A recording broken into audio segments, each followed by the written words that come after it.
जय हिंद दोस्तों। आज हम चर्चा करेंगे सरदार वल्लभ भाई पटेल जी के बारे में, जिन्हें हमारे देश का लौह पुरुष भी कहा जाता है। आज हम उनकी जीवनी के बारे में चर्चा करेंगे, जानेंगे उन्होंने क्या किस किस आंदोलन में हिस्सा लिया था, क्या क्या अच्छे कार्य किए थे। बने रहे अंत तक हमारे इस वीडियो में। तो दोस्तों, पटेल जी का जन्म 31 अक्टूबर 1875 को गुजरात के नाडियाद में एक लेवा जाति में हुआ था। उनके पिता का नाम झवेर भाई पटेल व माता लाडवा देवी के वह चौथे संतान थे।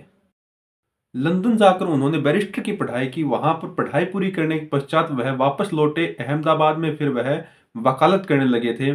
उसके कुछ समय पश्चात वह महात्मा गांधी की बातों से प्रेरित होकर उन्होंने स्वतंत्रता आंदोलन में भाग ले लिया। स्वतंत्रता आंदोलन में सरदार पटेल का पहला योगदान 1918 में खेड़ा संघर्ष में हुआ था। गुजरात का खेड़ा उन दिनों 1918 में भयंकर सूखे की चपेट में था। वहां के किसानों ने अंग्रेज सरकार से टैक्स छूट की मांग की थी, जो कि उन्होंने अस्वीकार कर दिया था। उसके पश्चात सरदार पटेल, गांधी जी और अन्य किसानों ने किसानों का नेतृत्व किया और उन्हें टैक्स ना देने के लिए प्रेरित किया।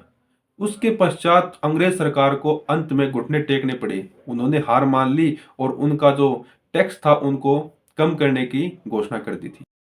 बारडोली सत्याग्रह भारतीय स्वाधीनता संग्राम के दौरान 1928 में गुजरात में हुआ। यह एक प्रमुख किसान आंदोलन था, जिसका नेतृत्व सरदार वल्लभ भाई पटेल ने किया था।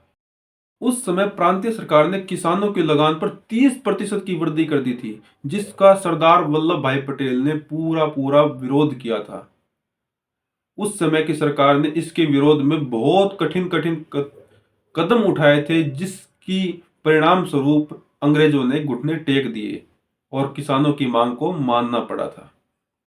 इस सत्याग्रह के सफल होने के पश्चात वहां की जो महिलाएं थी, उन्होंने वल्लभ भाई पटेल को सरदार की उपाधि प्रदान की थी, जो कि आज हम सरदार वल्लभ भाई पटेल कहते हैं। वह बारडोली सत्याग्रह की महिलाओं ने उन्हें सरदार की उपाधि दी हुई है।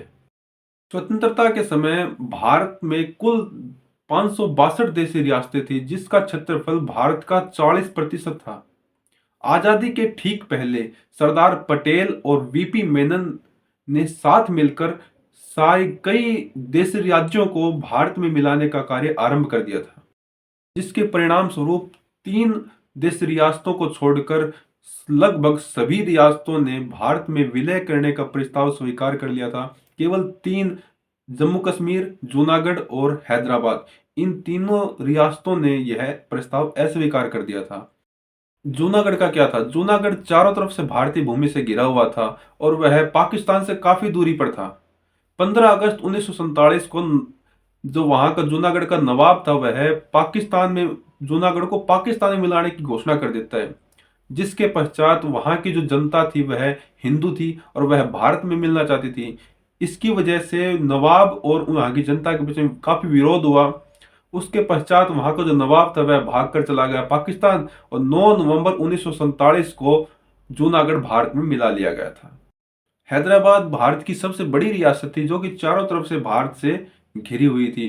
वहां का जो निजाम था वह पाकिस्तान के प्रोत्साहन से वह बोल रहा था कि हम अलग देश बनाएंगे।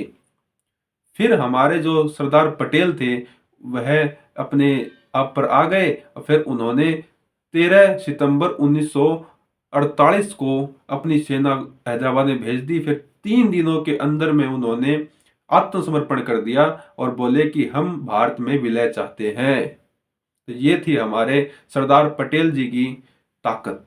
नवंबर 1948 में फिर हैदराबाद ने भारत में विलय का प्रस्ताव स्वीकार कर लिया था।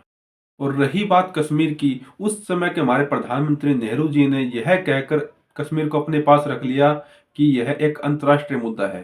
5 अगस्त 2019 को हमारे देश के प्रधानमंत्री नरेंद्र मोदी और हमारे देश के गृह मंत्री अमित शाह के प्रयासों से हमने धारा 370 और 35A को खत्म कर दिया और हमारे जम्मू कश्मीर को हमने एक केंद्र शासित प्रदेश बना दिया है, जो कि एक कश्मीर हमारे देश का एक अभिन्न अंग बन गया है, जो इसकी हम कभी भी अलग नहीं कर सकते, न कि वो हो सकता है। 31 अक्टूबर 2019 को जम्मू कश्मीर और लद्दाख दोनों केंद्र शासित प्रदेश बन गए। अब यह भारत सरकार के अधीन में रहेंगे। यहाँ पर जो हमारे देश में कानून है वो भी वही वही कानून वहां पर भी लागू हो जाएंगे। इसी के साथ जो सरदार पटेल का अखंड भारत का सपना था वह भी साकार हो गया। सरदार पटेल हमारे स्वतंत्र भारत के सबसे पहले उप प्रधानमंत्री व सबसे पहले गृह मंत्री थे। उनकी याद में हमने गुजरात के अहमदाबाद में नर्मदा नदी के किनारे एक सबसे विश्व की सबसे ऊंची प्रतिमा 182 मीटर की प्रतिमा स्थापित की हुई है, जिसे हम स्टेच्यू ऑफ यूनिटी कहते हैं, जो कि अपने आप में एक विशालकाय है, जो कि एक प्राउड फील करवाने वाली बात है। हमारे देश के लौह पुरुष जो है वह है कौन है? सरदार वल्लभ भाई पटेल जी हैं। उम्मीद है दोस्तों आपको यह वीडियो पसंद आई होगी। यदि आपको यह वीडियो अच्छी लगी तो लाइक करें, शेयर करें अपने दोस्तों के साथ। जय हिंद।